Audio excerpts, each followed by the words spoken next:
Good morning students. हम लोग जीव विज्ञान में चौथा चैप्टर आनुवंशिकता एवं जैव विकास हेरिडिटी एंड इट्स एवोल्यूशन उसका अध्ययन कर रहे थे।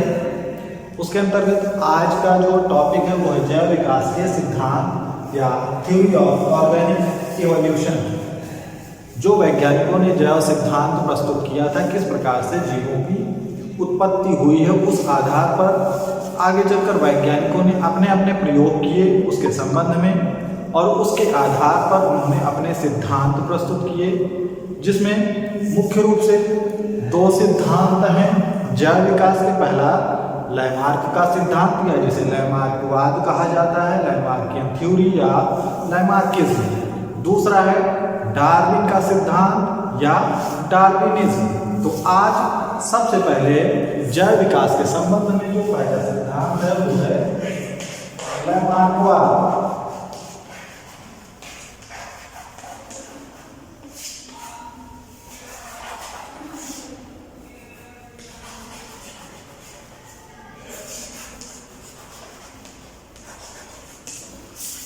लैमार्कवाद का जो सिद्धांत है उसे लैमार्क का सिद्धांत या किसे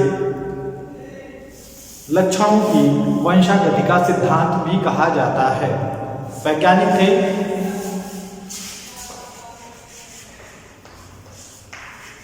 gene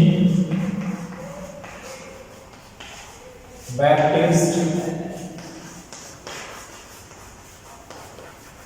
D Lamarck. Jean Baptiste D Lamarck ने जीवों के विकास के संबंध में अपने विचार प्रस्तुत किए। अपने प्रयोगों के माध्यम से कई विचार एकत्र किए।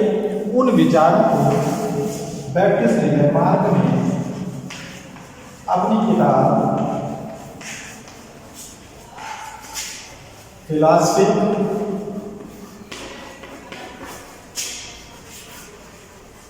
जूलॉजी में जो प्रयोग किए थे, उन प्रयोगों को फिलॉसफी जूलॉजी नामक अपनी पुस्तक में वर्णित किया। इनके अनुसार यानी वैज्ञानिक लैमार्क के अनुसार जो भी जीवों का विकास हुआ है उसके संबंध में उन्होंने कुछ तर्क दिए थे, जिसमें सबसे पहला तर्क था कि जीवों के आकार में वृद्धि होती है। जितने भी प्रकार के जीव होते हैं उनके अंगों में वृद्धि स्वाभाविक प्रवृत्ति होती है। यानी जो पहले जीव थे, जैसे मान लीजिए मनुष्य ही है, मनुष्य के आकार में वृद्धि स्वाभाविक प्रवृत्ति है। जितने भी प्रकार के पौधे होते हैं, जीव होते हैं, वो वृद्धि करते रहते हैं। इसके अलावा दूसरे पॉइंट में उन्होंने बताया कि वातावरण का जीवों पर सीधा प्रभाव पड़ता है। संसार के जितने भी प्राणी हैं सभी प्राणियों पर प्रत्यक्ष रूप से या अप्रत्यक्ष रूप से वातावरण का प्रभाव पड़ता है, जिसके परिणाम स्वरूप जितने भी प्रकार के जीव होते हैं सभी जीवों के शारीरिक संरचना और उनके स्वभाव में परिवर्तन आता है। इसके अलावा उन्होंने तीसरे पॉइंट में यानी लैमार्क थ्योरी के हिसाब से, लैमार्कवाद के हिसाब से, जीन बैप्टिस्ट डी लैमार्क के अनुसार अंगों के उपयोग तथा अनुपयोग से भी प्रभाव होता है। वैज्ञानिक लैमार्क ने बताया था कि किसी भी अंग का अधिक उपयोग किया जाएगा तो उस अंग की वृद्धि होगी, और जिस अंग का उपयोग ना किया जाएगा वो अंग धीरे धीरे समाप्त हो सकता है या समाप्त हो जाता है। इसके अलावा अंतिम पॉइंट में उन्होंने बताया था कि उपार्ज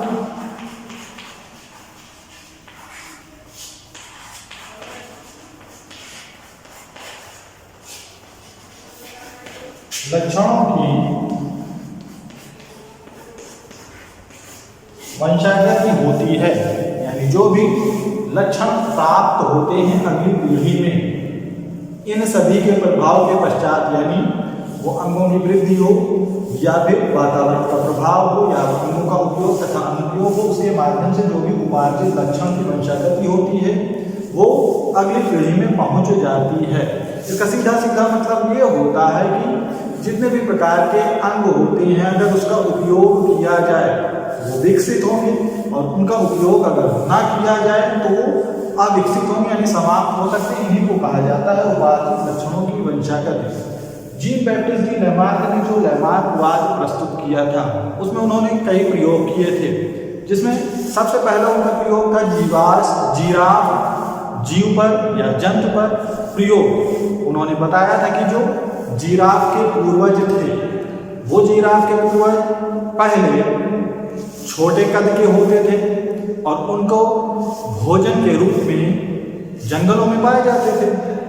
तो भोजन के रूप में वो जंगलों में उगी हुई घासों को प्रयोग करते थे, लेकिन वातावरण में ऐसा प्रभाव पड़ा कि वो घास फूस सूख गई। जब सूख गई तो उन्हें अपने भोजन के लिए पौधों पर निर्भर होना पड़ा। जब पौधों पर निर्भर होना पड़ा तो पौधों की लंबाई होती थी अधिक और उनका कद होता था छोटा। तो उन पौधों तक पहुंचने के लिए जिराफ को अपनी गर्दन तथा अगली टांगों का अधिक उपयोग करना पड़ा। उससे वो ऊपर उठकर पत्तियों तक पहुंचने का प्रयास करते थे, जिस कारण धीरे धीरे 2-3 पीढ़ी कई पीढ़ी के पश्चात जो उनकी अगली पीढ़ी प्राप्त हुई उसमें उनकी अगली 2 टांगें और गर्दन लंबी होने लगी। इससे जीन बैप्टिस्ट डी लैमार्क ने यह निष्कर्ष निकाला कि जिराफ अपनी गर्दन तथा अगली 2 टांगों का अधिक उपयोग करता था, जिस कारण उनका अधिक विकास हुआ। इसी प्रकार उन्होंने सांपों का भी उदाहरण दिया था। उनका कहना था कि जो सांप थे पूर्वज सांप के पूर्वजों में पैर होते थे चलने के लिए, वो भी जंगलों में ही पाए जाते थे। जंगलों में घास फूस होती थी, झाड़ियाँ होती थी। अपने बचाव के लिए जब वो भागते थे तो उनके पैर उनमें बाधा उत्पन्न करते थे, इसलिए सांपों ने अपने पैरों का उपयोग करना बंद कर दिया।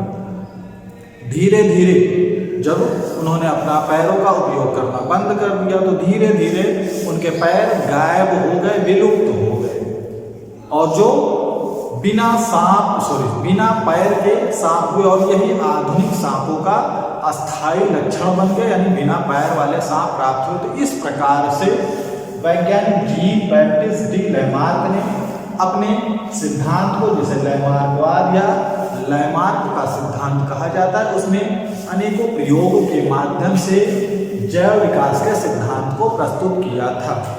आज इतना ही, बाकी नेक्स्ट डे। Good bye.